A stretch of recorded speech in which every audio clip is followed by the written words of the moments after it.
এখনো তো ভোটের দিনক্ষণ ঘোষণা হয়নি।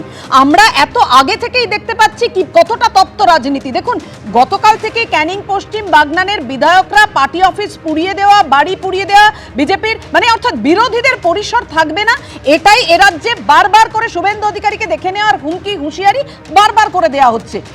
বারবার বিরোধীদের মিটিং মিছিল করতে আদালত অবধি ছুটতে হয়। কেন এ রাজ্যে এরকম ঘটনা ঘটবে?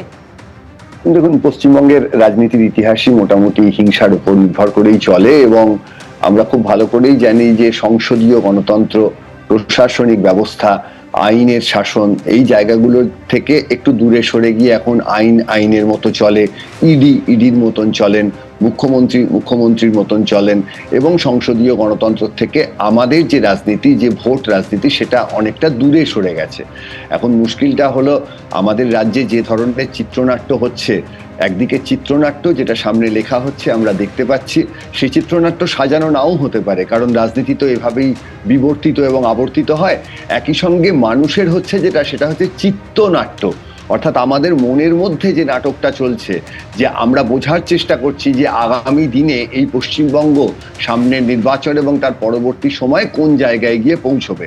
একদিকে যখন আলোচনা হচ্ছে যে সিঙ্গুরে আবার নাকি কারখানা হতে পারে, একদিকে যখন ভোটার তালিকার সংশোধন নিয়ে কথা হচ্ছে, মানুষ ভোট দেবেন বলেই তো, সেই জায়গায় আমরা দেখতে পাচ্ছি একেবারে এই শীতের রাত্রিরে রাস্তায় রেসলিং চলছে। অর্থাৎ গায়ের জোরেই যদি নির্বাচন যেত এবং সেটাই যদি ভারত বা পশ্চিমবঙ্গের সংসদীয় গণতন্ত্রের রীতিনীতি হয়ে থাকে, সেক্ষেত্রে আমার মনে হয় ভোটার তালিকার সংশোধন করে তো আর সময় নষ্ট করার দরকার ছিল না।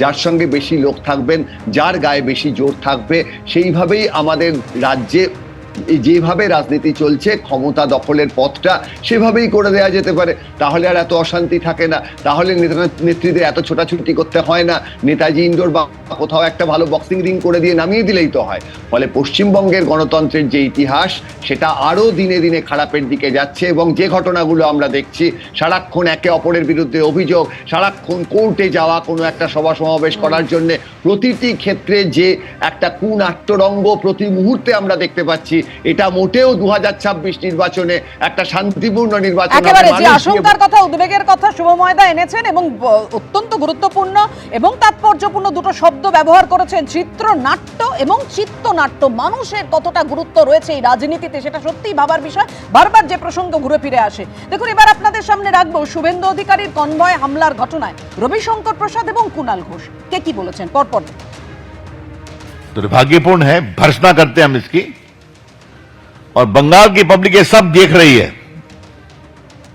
और फिर मेरा जवाब वही होगा, इस सबका जवाब देने के लिए बैठी हुई है 2 महीने बाद। চন্দ্রকোনায় কোনো হামলা হয়নি, যেরকম উত্তেজনা থাকে বিজেপি কর্মীরা প্ররোচনা দিচ্ছিলেন।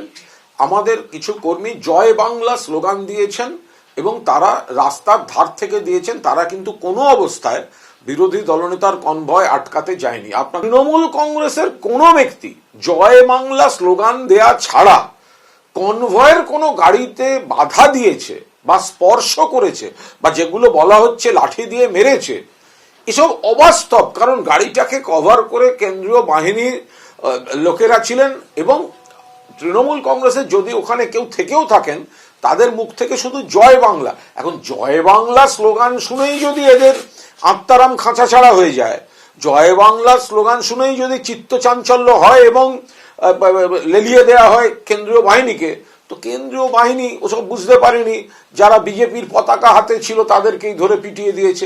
এবিপি আনন্দ, এগিয়ে থাকে, এগিয়ে রাখে।